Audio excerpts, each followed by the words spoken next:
All around the world, there's been an increase in the practice of spiritism, fortune-telling, witchcraft, and Satanism. This video seeks both to warn and inform the viewer about the possible dangers of any involvement with the occult.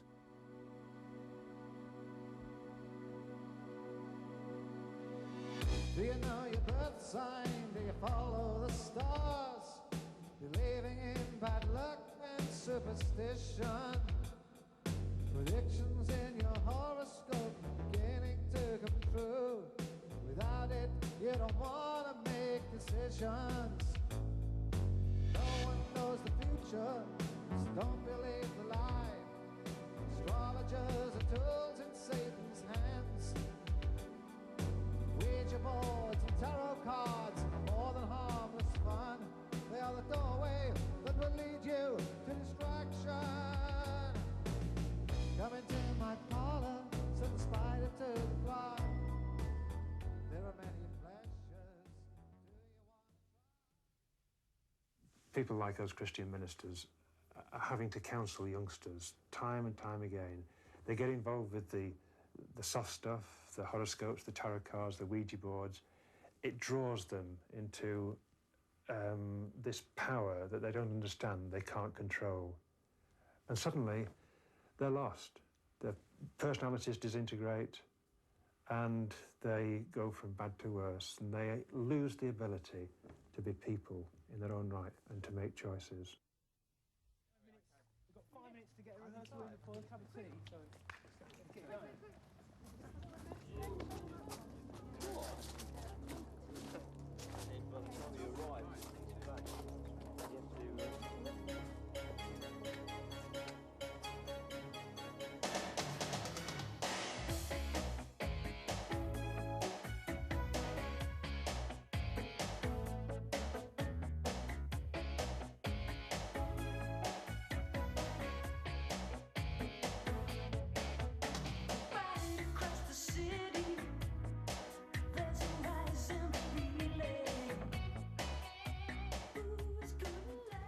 You have to... Hey, you know, it's incredible, isn't it, the amount of people we've actually met along the way who've needed to have been set free from involvement in the occult and other practices. I know, it's incredible. I mean, do you remember that girl up north we met? That's right, yeah, she was absolutely ensnared by it. You know, she just had a simple seance in her house because she thought it was just some fun, you know, something fun to do. And the television exploded, things started flying around the room. And since that night, she actually had nightmares. And what was happening was the nightmares were coming true the next day. So, like there was a motorway accident. Right, that's and right. she also dreamt that her sister had hurt herself, and the next day she did. That's right. It's amazing how they get drawn She was in. in some state. She was in tears. She was crying. She was in school when I met her, and she was really upset about it all. Behaviour and her character. She didn't even know if she could go to sleep at night because she was so scared she was going to dream something about her family that would come true the next day, you know. It reminds me of a teacher down in the south who actually, in a religious education class, actually taught the kids there various things like fortune telling and the horoscopes and the superstition behind that. Well, even like simple things like, you know, that survey we took just recently about reading your horoscopes. I couldn't believe how many people just read their horoscope every day. We were at a Christian camp and it was just like more read their horoscope than actually read the Bible. It was incredible. And yet it's just subtle, isn't it? And people get into the, you know, like into the supernatural thing of it and don't actually realise that that kind of thing can be dangerous. It's the beginning of other things.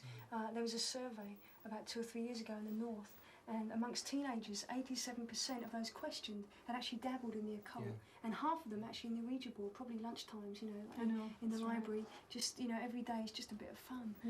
But half of them had dabbled in the Ouija board. For many people, it's a natural part of life.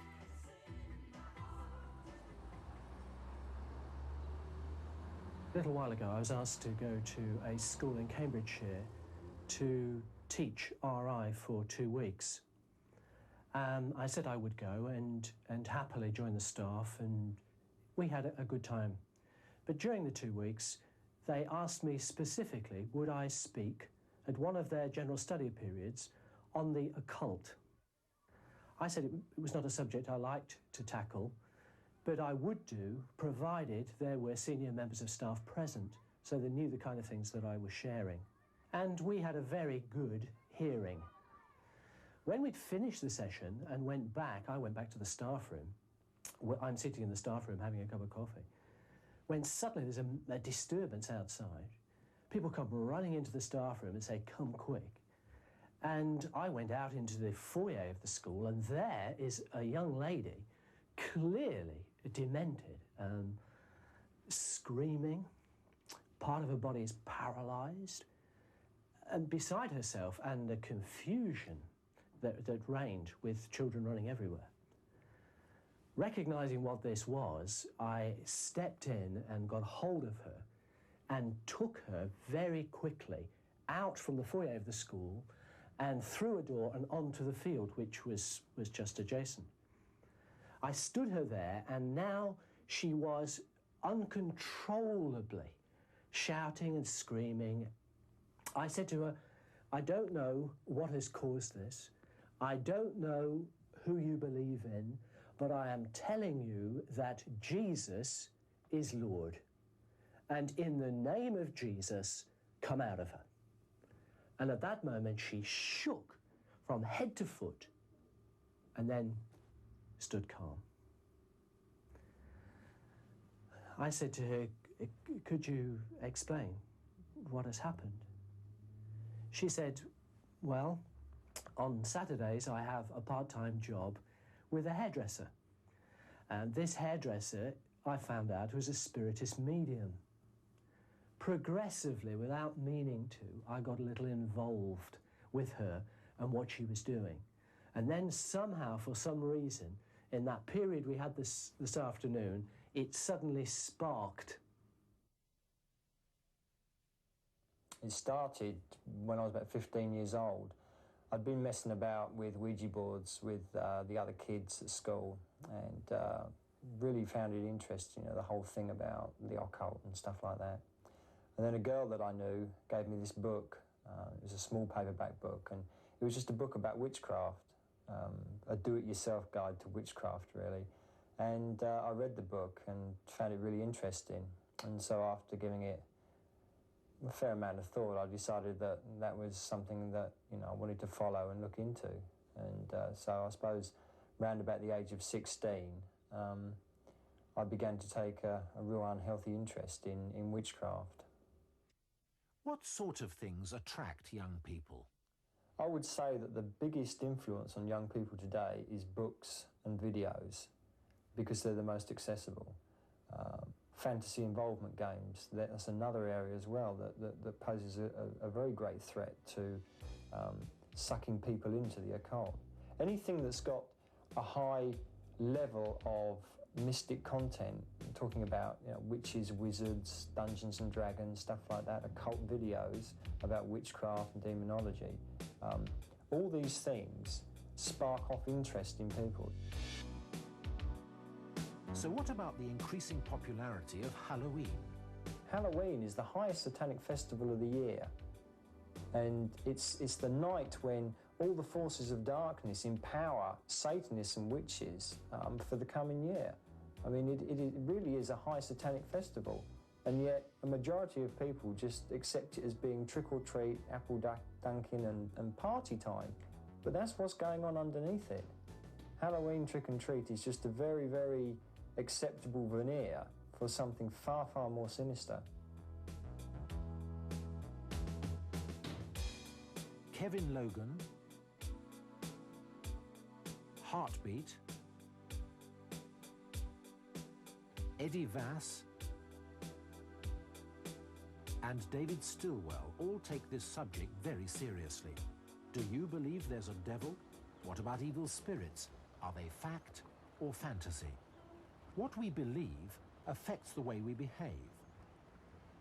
Andrea believes in God, and this belief was reflected when we asked her some basic questions about her view of the world. I can't honestly believe that I sort of crawled out of a river or something and gradually evolved into a human being. I think it is much more credible to say that I was created by someone.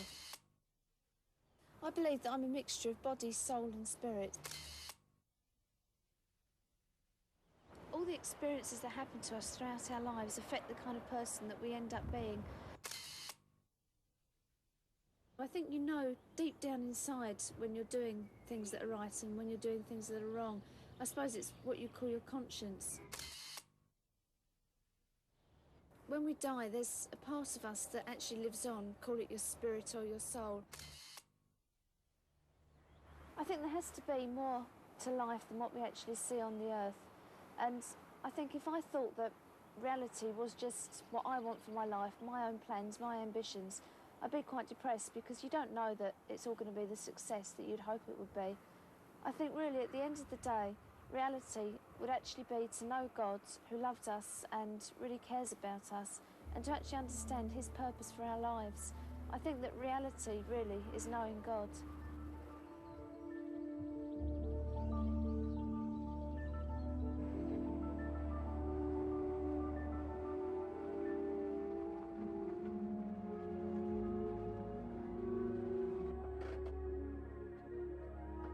Rodney Matthews is an artist whose work can be seen on record sleeves, calendars and posters all over the world.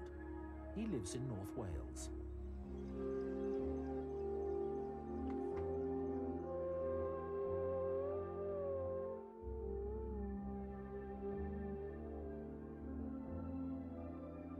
Rodney's pictures often provoke people into thinking about their own world view of life, things seen and unseen.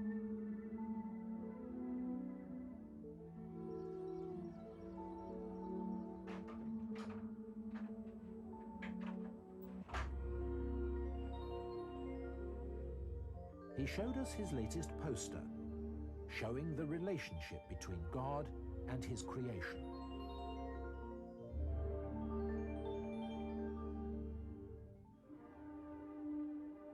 God, holy angels, Satan,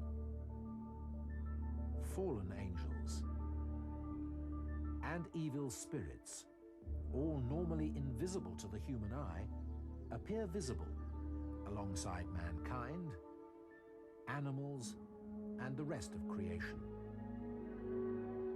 Spiritism, fortune-telling, witchcraft, and Satanism are results of the influence of these fallen angels and evil spirits. Getting involved can open up doorways for spirit beings to harm and oppress us. God himself dealt with this danger to mankind 2,000 years ago. He came to this world in the person of Jesus Christ and broke the power of Satan, death, and sin on the cross at Calvary. In Christ's victory, there is the promise of freedom from the harmful effects of contact with the occult. Do you know your birth sign? Do you follow the stars? Believing in bad luck and superstition? Predictions in your horoscope beginning to come true. Without it, you don't want to make decisions. There was one day when I was coming down the corridors with a friend of mine, Sarah, and as we walked past the cloakrooms, there was a little bunch of girls, different girls, who were in there, and they were like reading the Lord's Prayer backwards, and it was very, very dark where they were. They'd kind of made sure that there was no light coming in, and they had like a few candles around, and that, because of the fact that I'd always been brought up in church, anything, I mean, I knew that the Lord's Prayer was right, so the fact that they were saying it backwards to me was, hey, you know, I don't want to go near this.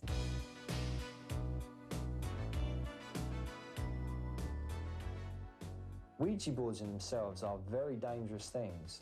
You cannot contact the spirits of dead people. What happens when you use a Ouija board is that you open up doorways into the lower spiritual realms where demonic beings, evil spirits exist. I mean, this might seem like fantasy stuff, but it actually happens. And once those doorways are opened, the people using the Ouija boards themselves are opening themselves up to mental disturbances by the forces that they unleash. Many films and videos today major on horror, sex, fantasy, and the demonic. Paul Benison recalls an incident from his work among young people. Talking to a young man recently, he'd watched from the age of 12 or 13 a number of occult-based films like The Exorcist and The Omen.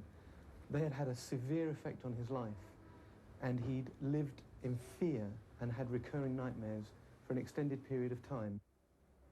As he'd grown up, he'd recognised that he didn't want to live life that way, but he also knew that he couldn't do anything about it himself.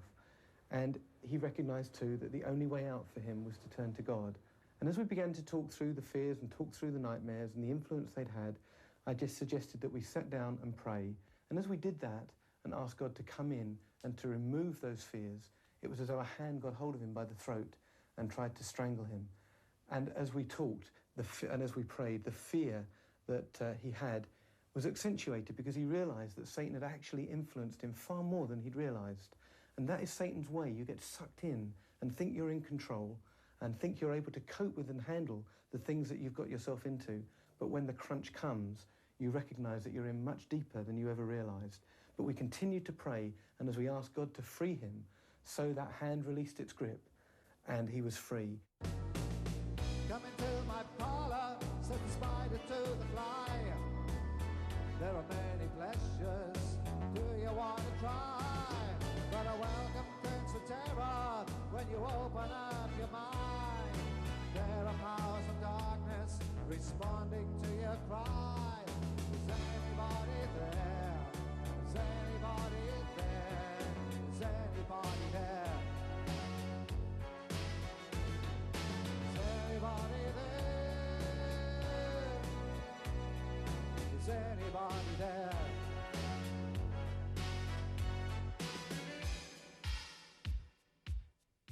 When Sarah and I went down to the other end of the playing fields under the willow tree to see what was going on there, they weren't doing anything that I would recognise was wrong, because they weren't like reading the Lord's Prayer backwards or anything. But there was a crowd of them, and there was a girl lying down, and then they had like 6 people on either side. They were just kind of concentrating. They had their eyes closed and they were concentrating, and they were basically just lifting her up. Okay, which I now know is levitation, okay, but I didn't know that's what it was at the time. To me, it was just kind of magic, and magic was never evil or wrong or anything. And it wasn't long before Carolyn found herself not simply watching, but taking part. And so my friend Sarah, she bent down. It was me that was going to be over her. And everybody was linked around us, and, you know, and she did the breathing and everything else, and then she went out. And it was me, and I really started to concentrate on her. And then immediately I was just like looking at her face, and her face just really started to distort. And you could see she was like really having problems. And I just thought, God, what is it I have done? What is it I have got involved in? And it really unnerved me.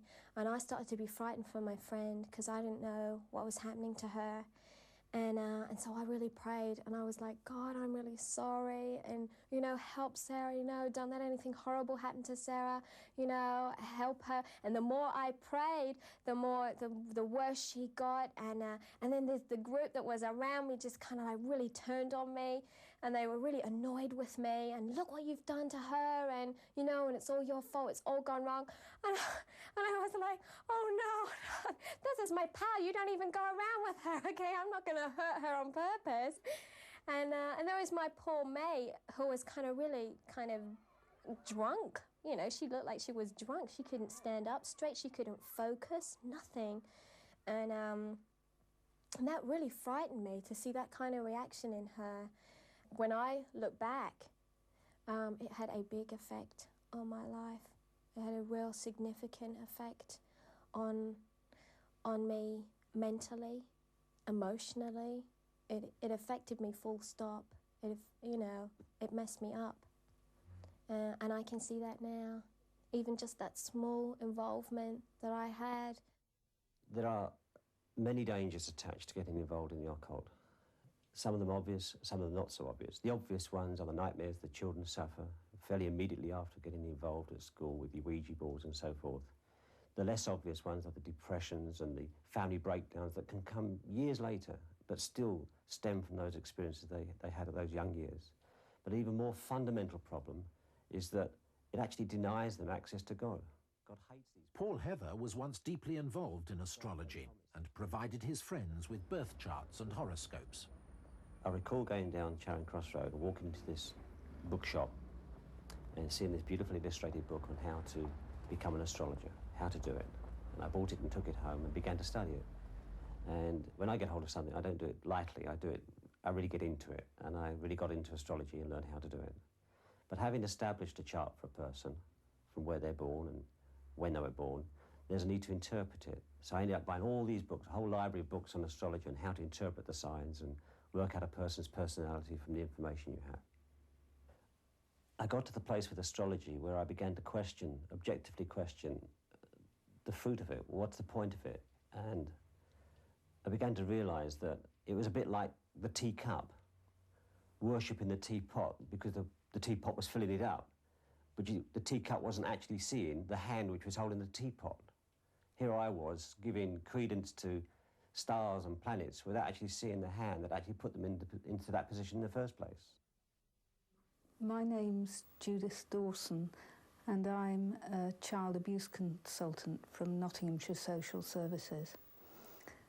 In that job, I spend most of my time having to help my department respond to families who've had problems, particularly involving the abuse of children. Over the past 7 or 8 years, social services departments have had to come to terms with the fact that children have not only been physically abused within their families, but they've also been sexually abused. And that's been a very painful thing to get used to. We've had to be taken beyond belief, because what we've learned is that children are not only sexually abused in some families, but that they're also ritualistically abused. That means that we have learned that some families, some adults, get involved with satanic groups whose main aim is to destroy everything that is good, everything that's good about human life and human values. And one particular target in that would be that they should hurt and defile children. As you're probably aware, Christ said, "Touch not one hair of this child's head." Satanists believe that they should do the opposite of that. People like us Christian ministers are having to counsel youngsters time and time again. They get involved with the soft stuff, the horoscopes, the tarot cards, the Ouija boards. It draws them into this power that they don't understand, they can't control. And suddenly, they're lost. Their personalities disintegrate, and they go from bad to worse, and they lose the ability to be people in their own right and to make choices. And I'd just say to youngsters today, don't start on that path. Once you start on it, it's a very slippery slope that ends in disaster.